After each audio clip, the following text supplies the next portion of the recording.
Howdy folks, Tex Grebner here with Tex Grebner Outdoors. Today I'm going to be talking about instinctively shooting a bow and arrow. This is a recurve bow. It has a shelf on it, but it also has a rest. This particular bow is a custom one that I built by putting together spare parts that I had. And so that you can actually see my shots, I'm going to be using my small game arrows that have the flu feathers on them. But anybody that tries to claim to teach you how to shoot a bow instinctively is just trying to sell you something. Instinctive shooting is something that you have to learn for yourself. I can't teach you how to shoot this bow. It's just not going to happen. I can teach you and show you ways to make your bow and you more one unit, and some fundamentals to make sure that you don't develop training scars, but I can't teach you how to shoot a bow instinctively. First of all, arrow goes on the string and either on the shelf of the bow or on the rest of the bow. You need to have an anchor point, which is where you always draw the bow back to. The trouble is, when you're first getting started into shooting with a traditional bow, the best way is to put your finger on the corner of your mouth, your middle finger, because it's the longest one, which generally speaking brings the knock of the arrow under your eye. But the trouble is, as you get stronger, you're going to be able to hold the bow out further away. So your anchor point may not change, but it's going to be frustrating to you because you're going to start ending up shooting high. So it's a process that takes a lot of time. The best advice that I can give you is always make sure that the arrow is directly in line under your shooting eye.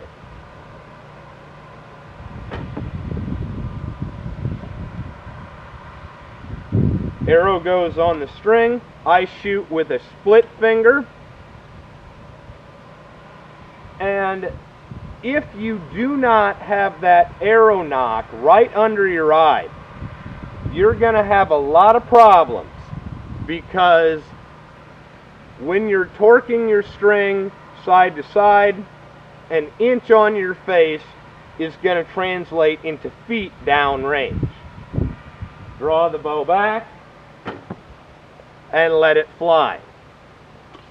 I generally do not hold very long, if at all, because I'm aiming while I am shooting.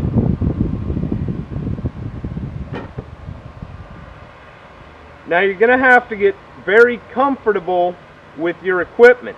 This isn't a long process, or I should say this isn't a fast process. It is a long process. Aim and let fly. Now, one hurdle that you're going to have to overcome is physical weakness, because eventually you're going to get strong enough to where you can focus on your technique. But in the meantime, I want you to start out close and work on your strength. And then when you get stronger and stronger to where a 50-pound bow like this feels like a toy in your hands, even though a bow is not a toy, it is a weapon, then you can move further and further back. But in order to achieve accuracy, you have to be able to shoot consistently, which means having the knock of the arrow always under your eye. And in doing so, you also always have to shoot from your anchor point under your eye. Now, while I'm at it, if you have the strength to do so, you don't want to grip your bow with a death grip, because that's going to cause your string to torque and your arrow is going to come out of alignment. hit the anchor point and let her fly. You also have to follow through, because as you get more tired and tired and tired, you're going to be dropping your arm. And so as you drop your arm, you're going to be trying to draw further and further back to compensate for that. And that's another problem you're going to run into. You just have to get strong enough to operate your equipment, and you have to dedicate yourself to where you can point at something with your bow hand, bring the string back to your face, hit your anchor point, let it go, and your arrow goes where you want it to, because you can do it instinctively, where you have created muscle memory. Now you also need to know your arrow's trajectory and such,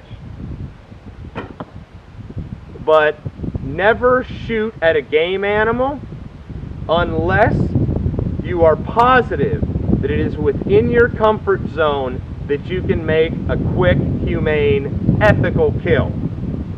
That is a big one, especially with traditional archery.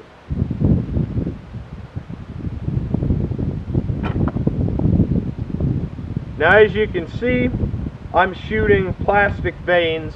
I also shot feathers.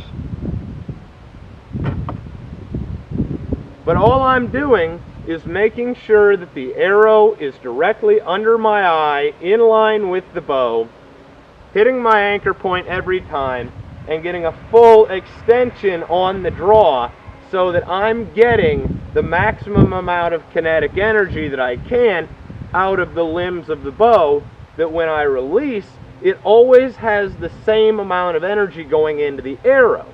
That's incredibly important, because if I draw here as I'm getting tired and here when I'm fresh, you're going to jack up your mental processes as far as actually being able to, on demand, draw back and fire off an accurate arrow. So, I hope you guys enjoyed watching. As always, God bless all my sportsmen of America. Join the NRA to protect our rights. Please check out my friends over at legallyconcealed.org. Thank you very much to those of you involved in law enforcement and those of you serving in the military. And thanks for watching Tex Grebner Outdoors. I hope this video is helpful to you if you're trying to learn how to shoot a bow by an instinctive style method. But I will never claim to teach you how to shoot instinctively. That's something that you yourself have to figure out, but hopefully I've pointed you in the right direction.